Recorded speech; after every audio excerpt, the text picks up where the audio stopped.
एक दिन गौतम बुद्ध अपने शिष्यों के साथ बिल्कुल शांत बैठे थे। उन्हें इस प्रकार बैठे हुए देखा गया कि शिष्य चिंतित है कि वे कहीं भी बेकार में है तो नहीं। एक शिष्य ने पूछा कि आज वह मौन व्रत क्यों बैठा है, क्या शिष्यों से कोई गलती हो गई है। इस बीच एक अन्य शिष्य ने पूछा कि वह बुद्ध मौन रह रहे हैं, तभी कुछ दूर खड़ा व्यक्ति जोर से चिल्लाया, आज मुझे सभा में बैठने की जगह नहीं दी गई। बुद्ध बंद होकर ध्यान मगन हो गए। वह व्यक्ति फिर से चिल्लाया, मुझे प्रवेश की मात्रा क्यों नहीं मिली।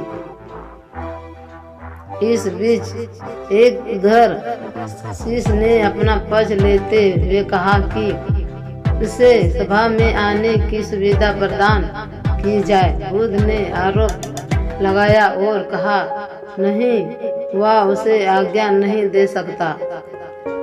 और सुनकर शिष्यों का बड़ा अचरज हुआ। बुद्ध उनके मन का भाव समझ गए और बोले, हाँ, वह समझ गए हैं। इस पर कई शिष्यों ने कहा, हमारे आश्रम में जात पात का कोई भेद नहीं है, फिर वह देशद्रोही कैसे हो गए। तब बुद्ध ने कहा, आज वह क्रोधित होकर आया है। क्रोध से जीवन की एकाग्रता भंग होती है।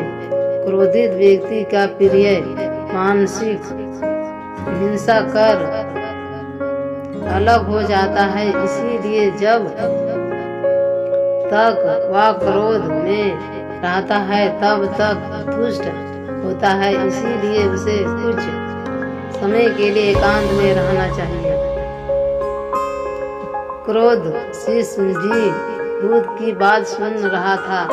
आग में तप कर उसने समझा कि अहिंसा की मनुष्य का महान कर्तव्य है और परम धर्म है। वह बुद्ध के मंच पर गिर गया और कभी क्रोध न करने के प्रण लिया।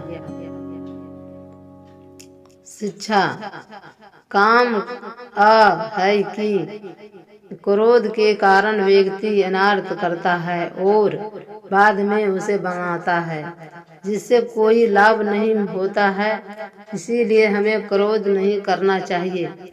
आलस मायने में क्रोधित व्यक्ति को अकेला छोड़ देना चाहिए। क्रोध करने से तन मन और धन की हानि होती है। क्रोध से बाजार में कोई और वस्तु नहीं है।